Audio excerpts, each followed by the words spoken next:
This is Fluency Module 5, Lesson 10, and we are going to continue some work with fractions. So we're going to count by threes to 24. So I want you to do that with me right now. 3, 6, 9, 12, 15, 18, 21, 24. Wow, it's been so long since we've done that I forgot. Almost did it wrong. We were supposed to start at 0, so I apologize that we didn't. Now we're going to count by 3/4 to 24/4. So that means we're going to skip count fractions to 24/4. So we'll start at 0/4, 3/4, 6/4, 9/4, 12/4, 15/4, 18/4, 21/4, and 24/4. So looking at 12/4, they're asking us, what is the whole number there? Well, you're going to divide what is 12 divided by 4. And 12 divided by 4 is 3. So we're going to go with 3 there. Then we're going to look at 24/4. Same thing. 24 divided by 4 is 6. So that's what we're going to do there. Trying to erase a few things. They're not working for me. All right. So we're going to go on to that next slide there. We're going to do this again. We're going to count by 3/4 again, but this time when we get to the whole number, we will say the whole number just like we've done before. We'll start at 0. 0, 3/4, 6/4, 9/4, 3, 15/4, 18/4, 21/4, 6. Hopefully this is getting a little bit easier for you, and we're going to learn a little bit more about it. That's going to make it even easier as we go. All right, we're going to find equivalent fractions, and we're going to say the fraction, which is 3/4, and then we're going to complete this number sentence. If you look, in our denominator, we have 4, and then we need to get to 8. So 4 times 2 is 8. Remembering that what we do to the bottom, we do to the top. 3 times 2 is 6.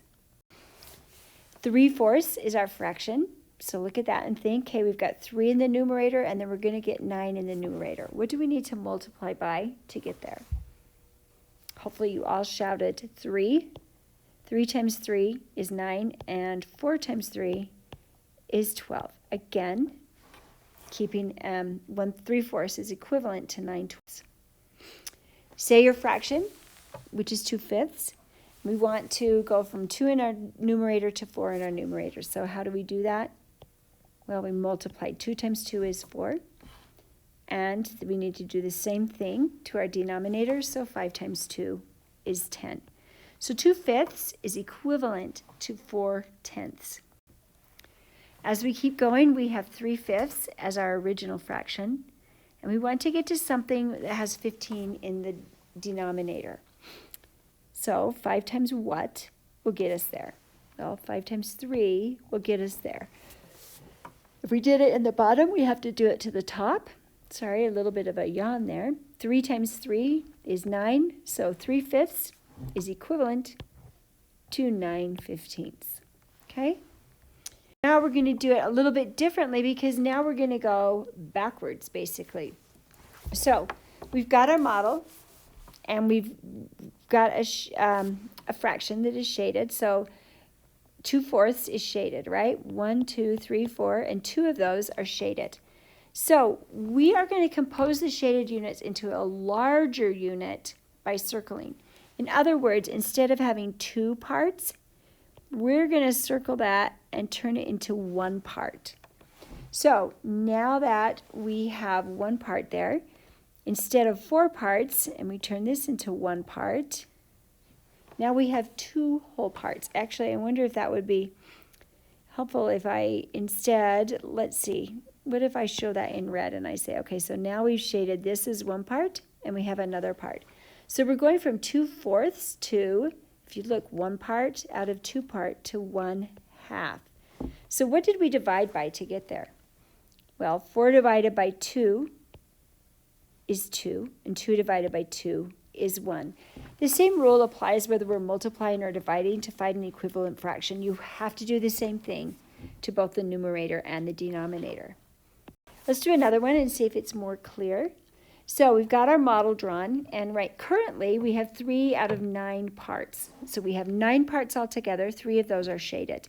So what we're going to do now is turn this into 1 part all by itself, 2 parts, and 3 parts. So how many parts altogether do we have? We have 3 parts altogether. And if we're looking at it as 3 parts, how many of those parts are shaded? 1. So what did we divide by to get there? Well, I know that 9 divided by 3 will get me 3 because I know that 3 times 3 is 9. So 3 divided by 3 gives us 1.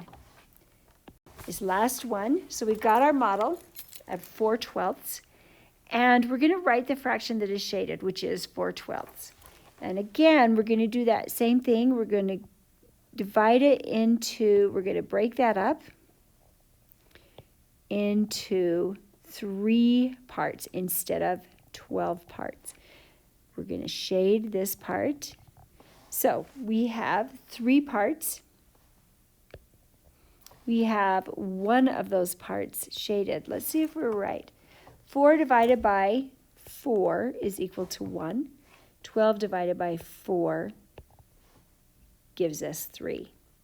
So there is our answer to 4/12 is equivalent to 1/3.